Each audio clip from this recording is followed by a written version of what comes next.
Hey guys, it's Kevin Sabo, and today I'm going to briefly cover the Ultimate Spider-Man game for the GameCube. I've been playing it for a few hours now, and I think it's a pretty interesting game, so let's talk about it. First things first, the game is based off the Ultimate Spider-Man comic book series, and it shows through these comic book style graphics.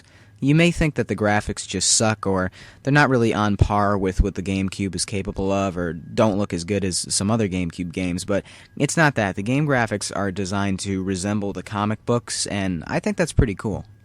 Spider-Man looks very detailed in this game, even more so than he does in some newer Xbox 360 or PlayStation games, and this isn't to say that in this game Spider-Man looks better than Spider-Man will look in newer, more updated games with more, better updated graphics. But what I'm basically trying to say is Spider-Man looks different and cool in his own way. I happen to think that in most Spider-Man games they're more concerned with making the villains bigger and badder than Spider-Man, and that's fine, but don't forget to make Spider-Man look equally as cool. In this game, they got that down pretty well, and all the characters look cool, so it's pretty much even. Now, the gameplay doesn't stray too far from other Spider-Man games, but it's different in its own ways. Web swinging through the city is fun as always, but it comes with a few complications, of course. For example, the web swinging is a little sloppy. You have to attach your web to a building in order to swing, which slows you down if you're in a hurry. In other games I've seen, Spider-Man may swing directly from the sky. Now, obviously this isn't realistic, but it gets you around much faster, and the gameplay moves much more smoothly. In this game, you're getting pulled left and right, you're being yanked around in different directions, basically because your web is sticking to different buildings, and overall it's a real pain in the ass.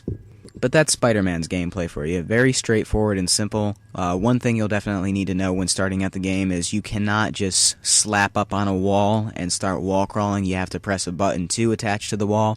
This is also something I'm not used to, and going into any new Spider-Man game, I'll always go into it with the mindset as if I were playing a previous Spider-Man game, but you have to get used to the different controls. It's kind of an adjustment for me, but once I got used to it, I could roll with it. You do get to play as Venom as well, which is a lot of fun. The only problem is Venom's health is constantly draining, so in order to get your health back up, you have to eat people. Now, I personally think that's pretty annoying, and overall it's just a dumb idea, and it makes Venom less enjoyable to play as. The game features many of our favorite Marvel heroes like the Human Torch, and even Wolverine makes an appearance, and this is pretty early on in the game that these characters appear, which is great.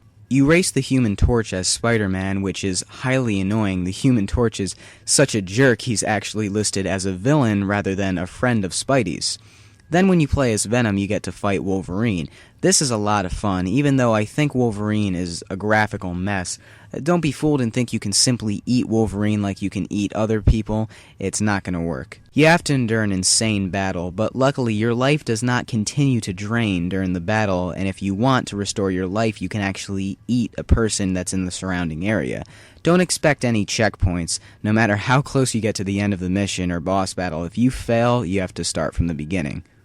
One thing I hate about the game is all the races you have to complete in order to move forward, or maybe you don't need to complete them, maybe they're optional. It's not really clear, it's actually really confusing, but one thing's for sure, there's a ton of races in the game, and I end up playing through them, and I don't like it one bit. Anyways, guys, that's it for me. Just wanted to give you a brief review on the Ultimate Spider-Man game. To sum things up, it's worth checking out if you're a Spider-Man fan and a comic book fan.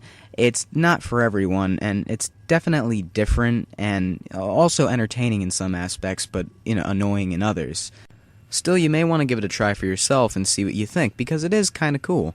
If you see it at a used game store for a cheap price, I'd consider checking it out. Well, that's all for now. I'm Kevin Sabo, and stay tuned for more reviews.